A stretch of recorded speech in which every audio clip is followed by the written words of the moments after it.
Hello everyone. Welcome back to Beyond the Playbook. In today's episode, we will be covering Belgium and their uh, journey to the Women's Euros. And we're thrilled to welcome Lucie Drygalski to the show. Lucie is a passionate sports journalist with RTBF and 11 DAZN, and she's a leading voice in women's football in Belgium.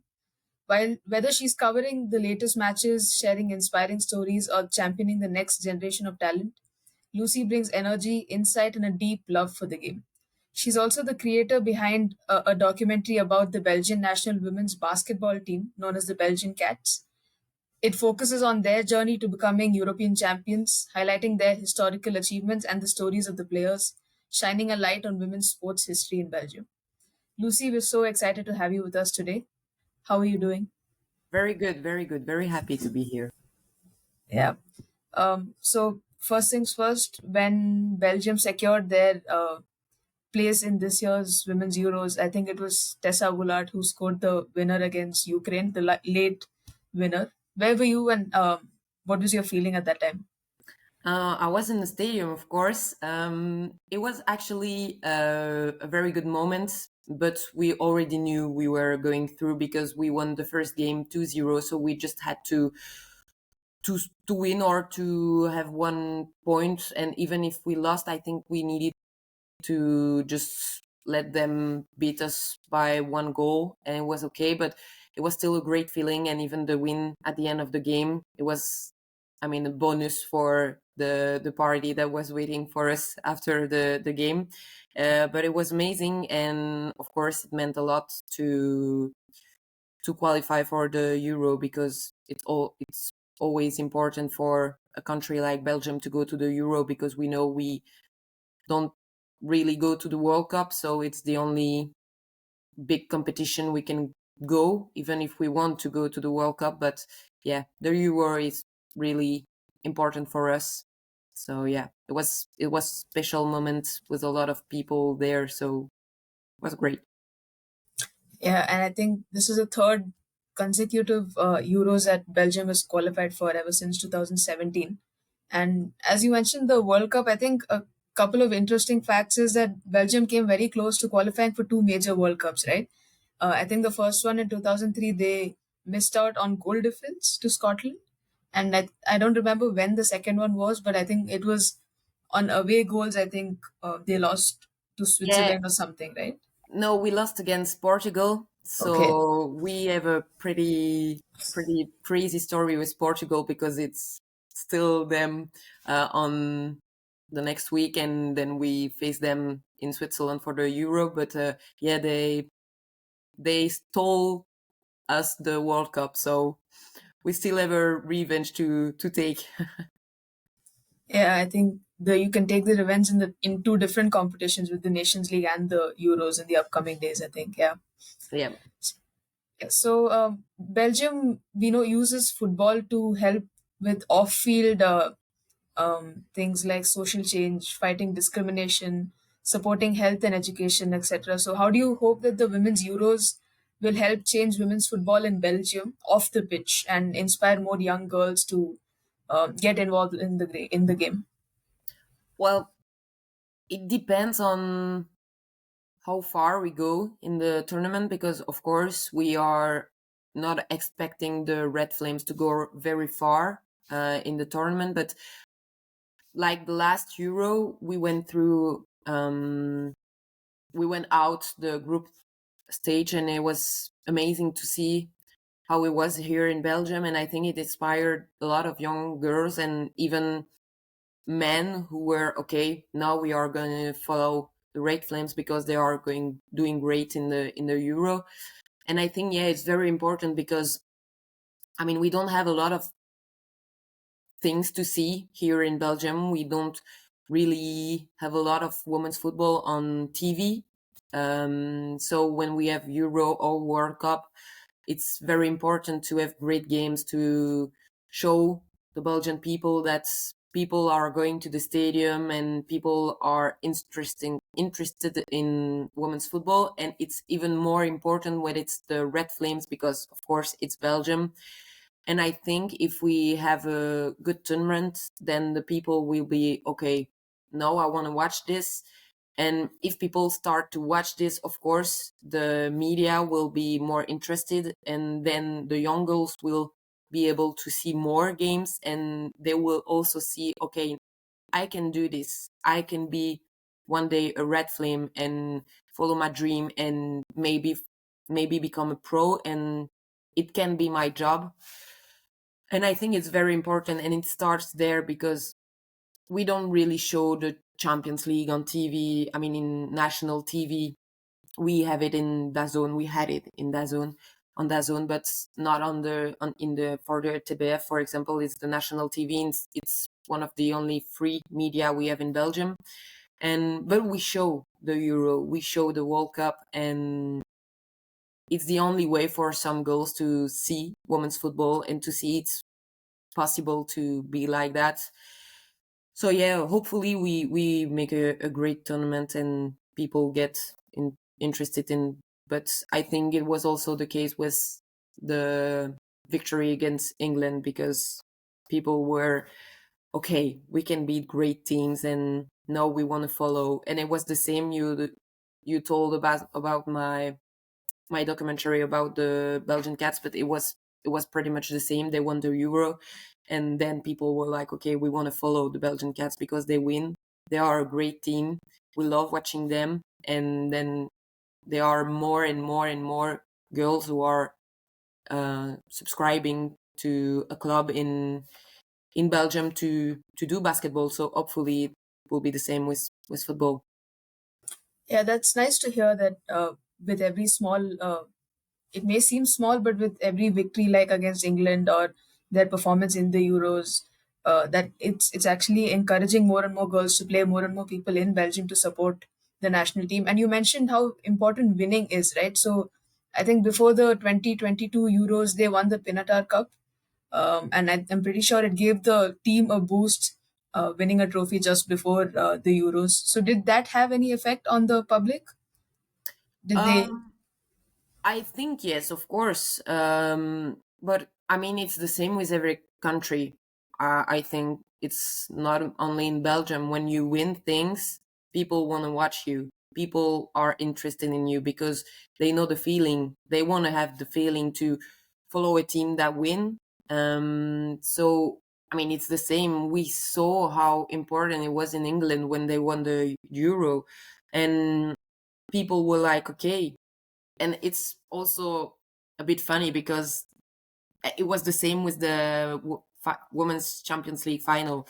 A lot of Arsenal supporters, and then they saw that the women's side won a trophy, and they were like, okay, the men can't do that, so we will follow the women as well. And I think it starts there, and it's the same with the Red Flames when you compare to the Red Devils. I mean, the Red Devils are higher, and they brought a lot of people during the 2018 World Cup, and it was amazing. But if the Red Flames start to win things, I mean, people will get interested in the women's national team as well. Yeah, that's quite a positive sign, I think, for the women's sport in Belgium. So you're a journalist for 11 Belgium. So and you've seen how sports broadcasting has evolved, how it's changed, and the Belgian Pro League now uses things like automated cameras and better data sharing. How do you think these broadcast tools will change the fan experience and the business side of things for women's football in Belgium? I mean, it's very, very important because I work for 11 DAZN. It's for 2 years now. And so I followed the games and I commentated on a lot of games here in Belgium. And we have no stats, we have no data. We just commentate on games, and we try to have only the amount of goal a player has scored, and it's complicated to have that. So sometimes it's also complicated to make the game interesting because we commentate on a game and we don't have anything to say or to give to the people watching the game. And sometimes the game is not very good, but it's the same with every football game, even in the men's side. But if you don't have anything to give to the people, they don't want to watch it. So now we tried it for the last game of this year, of this season.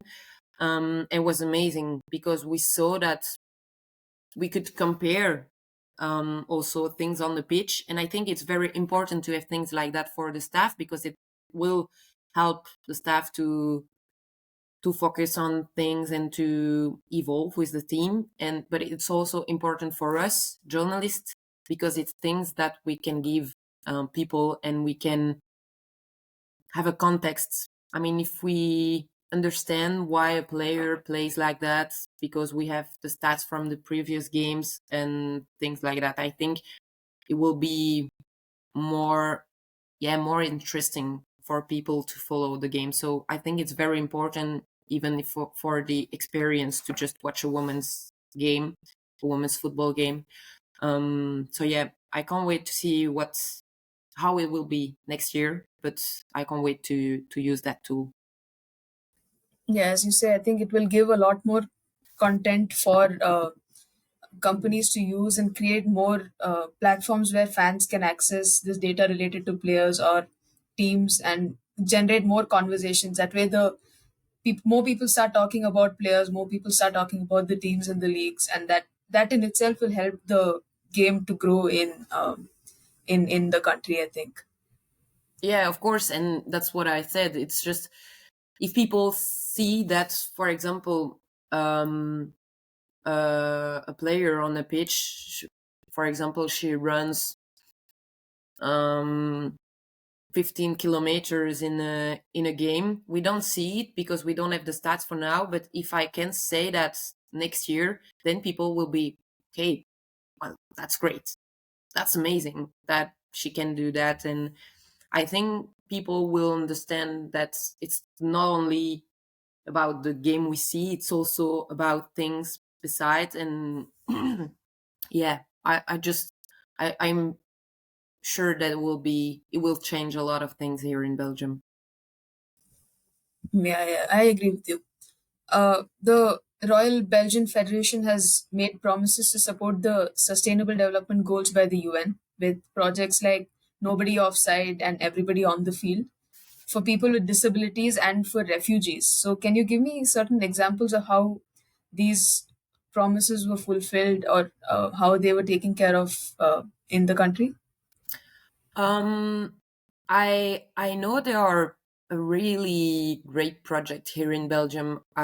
It's the United Team. It's for the men and the women, but every professional club here in Belgium needs to have a united team, and it's a team where people, well, we say vulnerable people can play, but I don't like this word. But yeah, it's people that don't really have a lot of things here in Belgium, but they have a football team, and it's important, and they can wear jerseys of the club, and they have a pitch where to play, and they have training every week.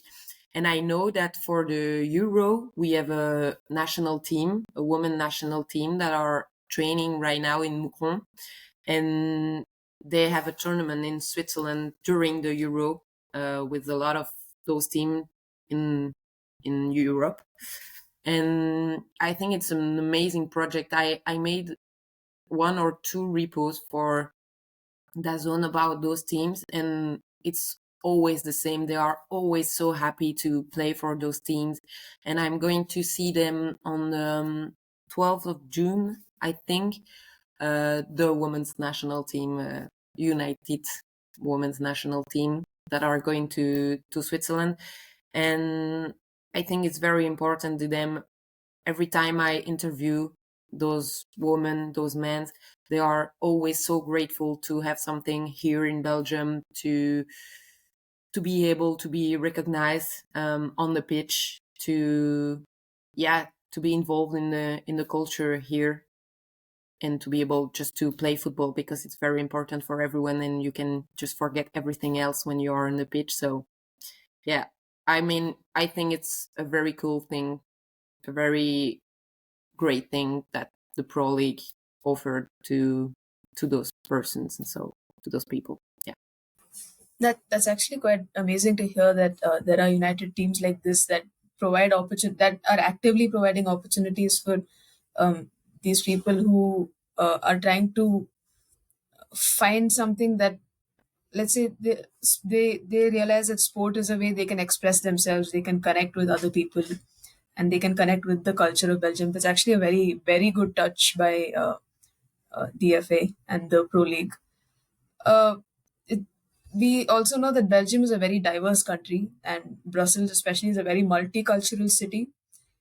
In your view, how are the local authorities and the RBFA working with the different communities to make sure their voices and stories are heard and included in the story of the Women's Euros? To be honest, I don't really know. I don't really think we do a lot. I mean, we are a tiny country. We try to do our best, but it's. I mean, when we talk local, I mean, it's Belgium. It's just Belgium because we are not a lot of people here. But yeah, I think the RBFA tries to do their best. I don't really know what the actions they are making. And us, the media, we don't really know. So I think that's a problem that we don't know what they are doing. And it could be better with communication and so that we can show and we can talk about those things that are being made in Belgium and with the RBFA. But yeah, to be honest, I don't really know. And so I would say that's the main problem is that's the media. We don't know. So yeah. Oh, okay. Uh, One interesting thing that I came across was that the one of the clubs in Belgium, one of the women's teams, Club YLA, it's named after, I'm not sure if I'm pronouncing this right, Yvonne Lehos, who was a famous supporter of Club Brugge, and she was a female, and the club changed its name to Club YLA after her, and that actually struck me as a very uh, positive move. Because they're honoring the fan. So, how important is fan culture for the growth of women's football in Belgium? Um, I mean, it's getting better. We have some group fans like Level. It's a group that supports OHL, who were champions this year, but it's still not really good. When we watch games in Belgium, the Belgian Championship, we don't see a lot of people. It's very sad, and even in the final cup or the last game of the season, who were very very important. I mean, we had 1,500 persons and people in the stadium, and I don't think it's enough. I really don't think it's enough, and I think we need to bring more people in stadium to to show them that it's also good and that we can also have a great moment in a women's game, in a women's football game. But it's also very different when you go to a game. It's not the same. I mean, the men's side, it's always very, I don't want to say that, but it's a bit more arch. We cannot really go to with our family to a men football game, but with the woman it's still very good, and to go to bring your children and to just watch a game and have a great time. And we see it now with the Red Flame, for example. It's sold out for the game against Spain for the National League. So it's getting better, but it's still not enough, because against Spain we are sold out. But if we, for example, when we played Ukraine, it wasn't enough. So we're still trying to bring more people to fidelize them. I don't know if we say that in English, but yeah, to get them more. Um, yeah, to just, we don't want them to come to see one game. We want them to come to every game. And it's still not like that, except for some people, but it's not enough. I mean, so we still need to work on it. And I think it's also um, part of the media to do that and to broadcast more games so people get more interested in. Like you mentioned, I think you said the media focus on major tournaments where Belgium is playing, like the Euros. So, do you think we will see a group of Belgian fans traveling from Belgium to Switzerland to watch the game? Do you think there will be representation that way? Yeah, of course. I do know people that are going to Switzerland because also, let's be honest, it's cheaper than if you want to go to men's Euro. But I mean, we are lucky that it's in Switzerland, and a lot of Belgian people live in Switzerland. They are going there to work, and also the group stage, it's in Sion, so it's the French part of Switzerland, and so a lot of Belgian people work there, so they want to go there. They want to watch the Red Flame because it's a bit of Belgium that is coming to Switzerland. So I know that some people there are going to the stadium, but I also know that people from Belgium are going to Switzerland. I mean, it's not far, so they can be easily there. So yeah, I know that the stadium are going to be almost full, especially for the opening game of Belgium against Italy, because I mean, Belgium is not far from Switzerland, but Italy is just it's just across the border. So a lot of Italian people will be there too. So I think it will be amazing, the atmosphere in the stadium. And I know that the players from the Red Flame, they can't wait to be in that game. Yeah, I think that group that Belgium is in, with each country, they've got some sort of a, let's say, rivalry. I think, like you mentioned, in the stadium there will be that Italian fans versus the Belgian fans. Then, of course, Italy, the Belgian national team has always had this sort of rivalry with Portugal, where they beat them to the major tournament. And then, of course, Spain, the reigning world champions. And I think a lot of people are considering Spain as favorites for the Euros as well. So I think Belgium is in a very interesting group, and one group that will be to watch out for. Uh, do you think, coming back to the fan culture, do you think when players like Tessa Wullaert made big moves, went to Man City, she initially went to Wolfsburg and then Man City, and now she's in Inter Milan, and then there's of course Janice Cayman who went and played in France.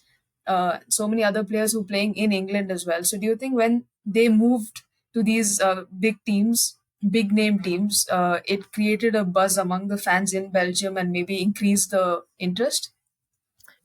Yeah, I'm sure of that, and I think they are the first one to they took the risk to go out, to go to Wolfsburg, to go to Lyon, to go to great teams like that.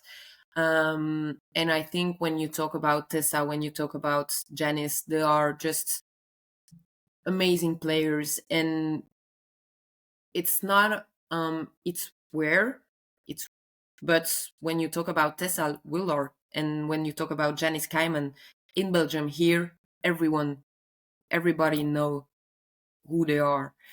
And it's important because we want to see that. We want people to have role model, and even for the little girls, I mean, we have a lot of great players in our team, but Tessa and Janice, they are just the star of the team.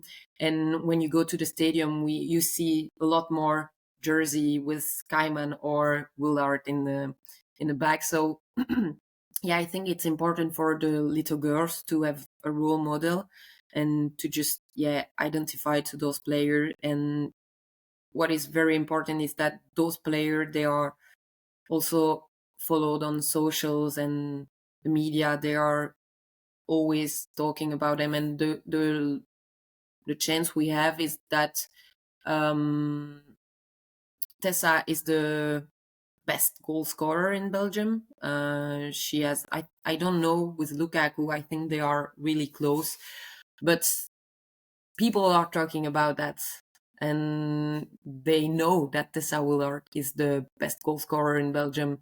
And it's also great to see the competition with Lukaku and to follow them. So yeah, it's important to have role model. It's important for the players to go out of Belgium to be able to play in great country, big clubs, to win trophy outside of Belgium, to have players who will play the Champions League next year. So yeah, it's important because for now the championship in Belgium it's not that great. So it's important for them to go out. Yeah, I think it's also a positive sign that there are so many players who are slowly making the move out of Belgium into the more professional leagues around the world. It's definitely a good sign, and I think it does directly relate to the fact that the Belgian team is also starting to do well, just slowly moving upwards. Um, the Recently FIFA announced that the Women's World Cup will expand to 48 teams from the 2031 edition. Belgium has not yet made a World Cup, but like we mentioned before, they've come very close on two occasions. So, what do you think this means from a bigger picture and also for a team like Belgium that is yet to make their debut on the world stage?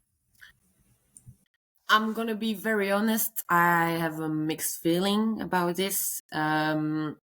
Of course, I am happy because it means that Belgium will probably be able to go to a World Cup. So yeah, it's amazing. But I don't think it's a really good idea because I mean we are not ready to go to a World Cup. I'm gonna be very honest. We could go there, but is it a good idea? I don't think so, and I don't think it's a good idea for other tiny country to go to the World Cup because they are not ready. And okay, it's great. We're gonna have a lot of team there, but we will have a big difference between the top teams and the team that will struggle to just go to the World Cup. So we see it now. I mean, the last World Cup was amazing, but we saw that some teams they are just not ready to be there, and I don't think it's good for tiny country because I mean, if I'm gonna take the biggest example, but if Luxembourg, who is a very tiny country, go to the World Cup, they are gonna lose all game.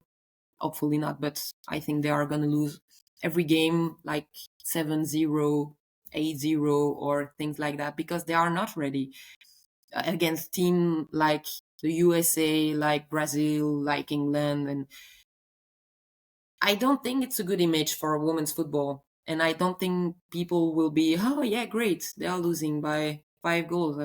Cool. No, I don't think it's going to be like that. So I think it's great because we will have more team in the World Cup. So it's great to say that Belgium will be in a World Cup. I mean, it's amazing. And even for me, it's great because we will broadcast more women's football game. But are we ready? I don't think so. So, I mean, we still have 6 years now. So maybe we will be at that time. But for now, if I take this moment right now, I am not sure it's a good idea. Let's assume Belgium does qualify for the World Cup, for that World Cup where the expansion happens. So, what do you think would be the uh, what would the FA need to do, and what would the society and other companies that support football need to do to make sure that the women's team, I won't say is ready, but is ready to just go and show that they can play football and they are capable of competing at that level? What do you think that the FA will have to do? Which area would they have to focus on? I mean, I think a lot of players are ready to go to the World Cup. And even for Belgium, I think they could go and play for a World Cup. But we need to talk about money.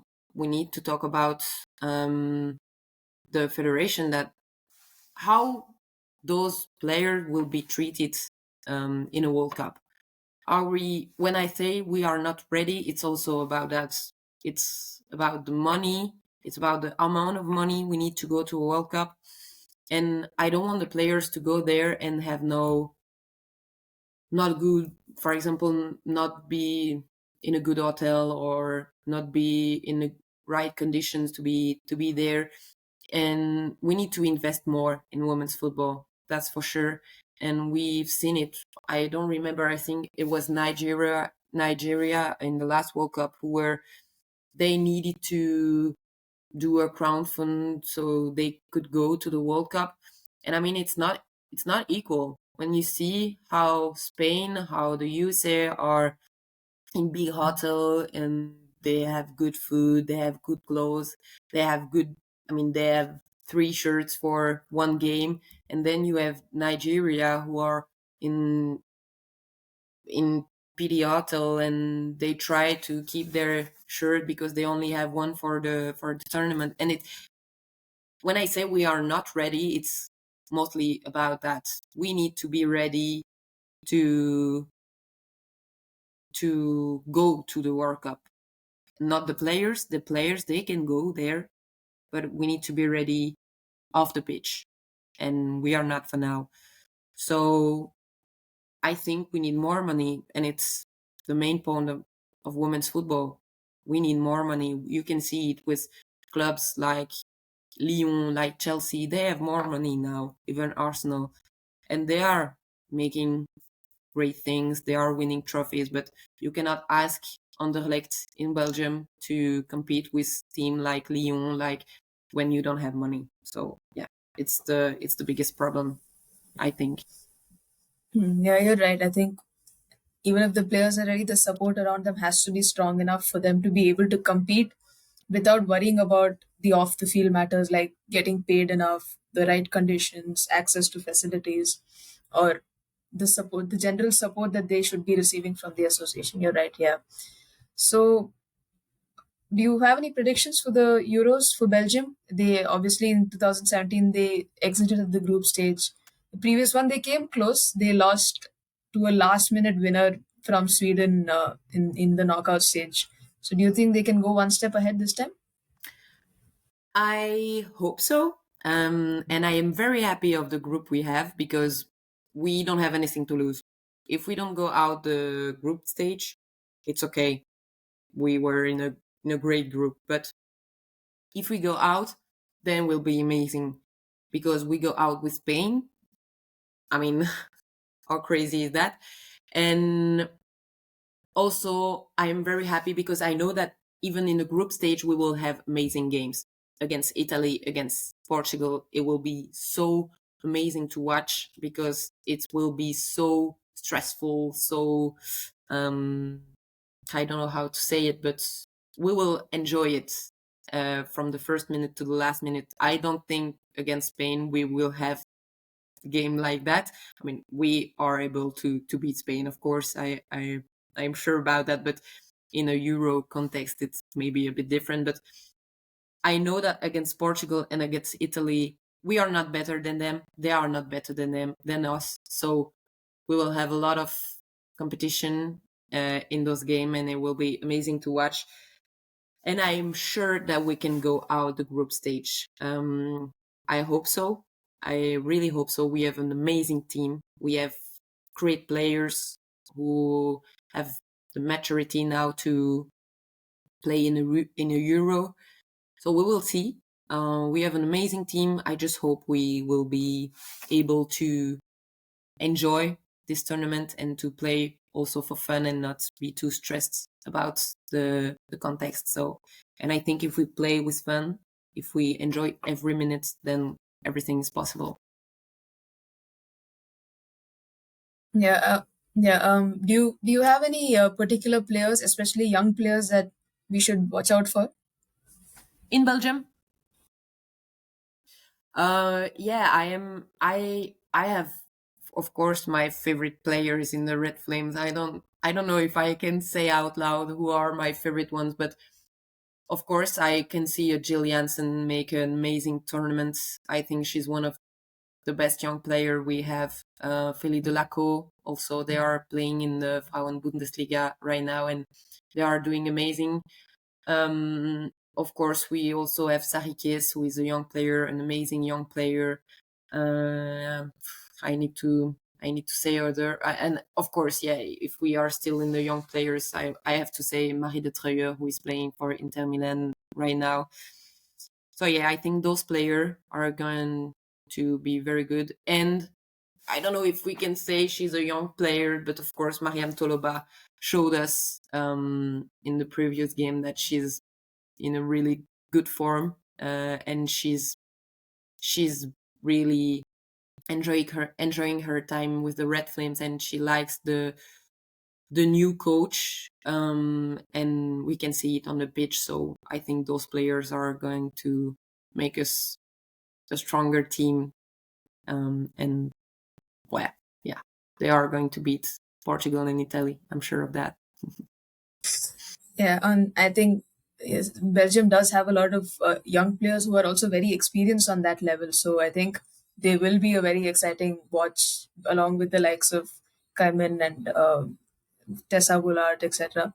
So, Lucy, thank you so much for coming on this podcast. We've enjoyed a lot knowing about Belgium and their aspirations and their history and how the Belgian FA is working towards promoting the game in the country. Thank you so much for coming on this podcast and enlightening us all. Thank you, and it was amazing to speak about Belgium and especially women's football. So thank you. Yeah, you're welcome. I hope Belgium does get out of the group stage and they can go one more step ahead and go closer to the end of the tournament this time. Me too.